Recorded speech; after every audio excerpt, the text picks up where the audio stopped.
Some of you have been wanting me to upload a video on issues that have been hurting the Hmong community. So this involves rapes, shootings, the beheadings, kidnappings, gang banging, and high divorce rates that we've been having. First of all, I want to put it out there that I'm not here to judge anybody. You know, whether you're in a gang or whether you were divorced, I'm not you.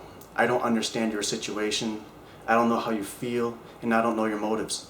So I think it would just benefit everybody if we weren't so judgmental towards these people. It doesn't help because we're just adding fuel to the fire.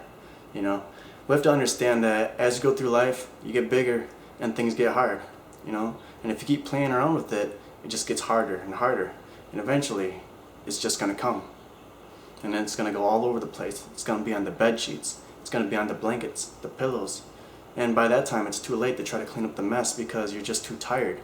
You don't want to move. It's over at that point. Don't do drugs. Please